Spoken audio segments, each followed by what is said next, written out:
comme on a pu le voir en formation, pour ceux qui ont eu la formation, le taux de rebond qui est calculé par Analytics, par défaut, est incorrect. Et il faut donc corriger ce taux de rebond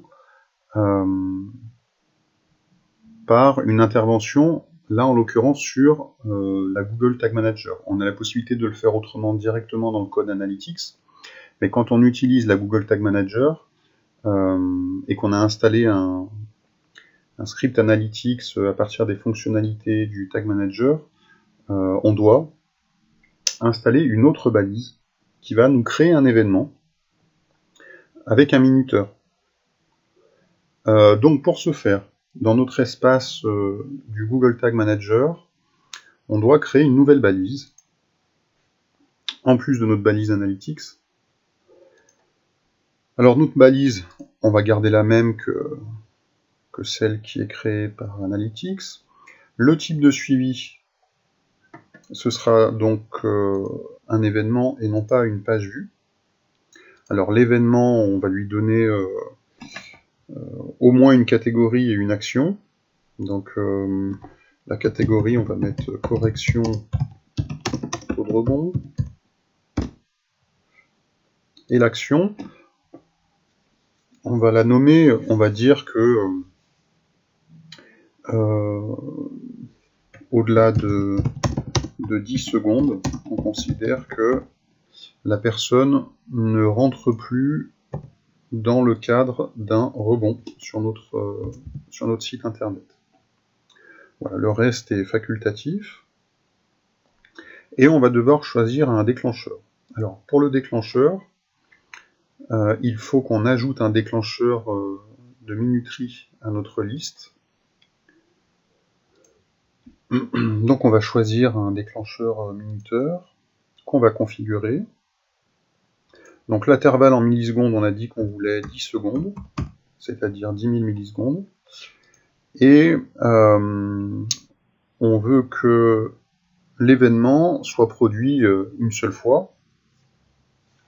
Donc on va activer l'événement une fois, et il ne se répétera plus au cours de la visite de la page. Ensuite, il faut qu'on active le déclencheur sous condition. Alors là, on veut que le déclencheur s'active dans toutes les conditions.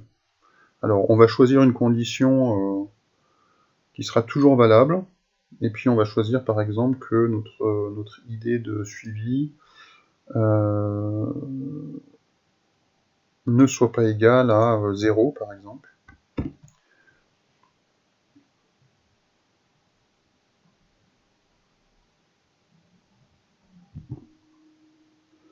Voilà, et on va demander que...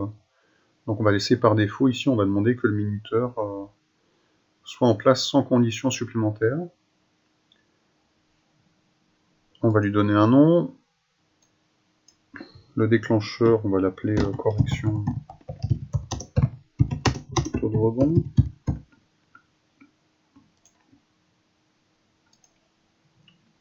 On enregistre. Notre balise, on va lui donner un nom aussi.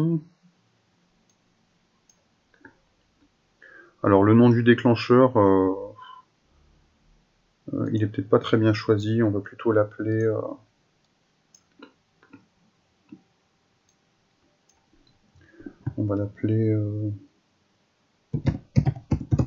supérieur à 10 secondes par exemple.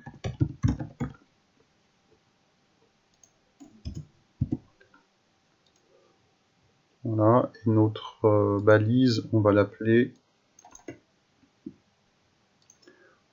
correction du taux de rebond.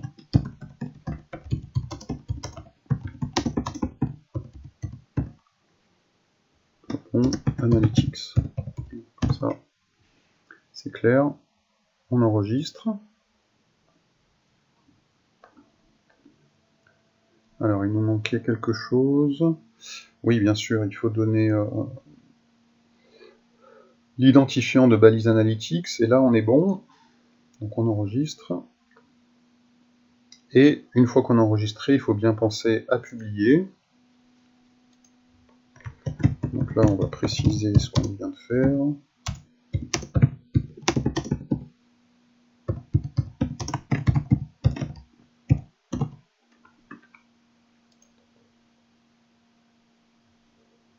Voilà. Et puis donc on va vérifier que notre correction est bien en place. Alors il y a plusieurs solutions pour le faire, mais le plus simple c'est peut-être d'aller sur notre compte Analytics, d'afficher le temps réel,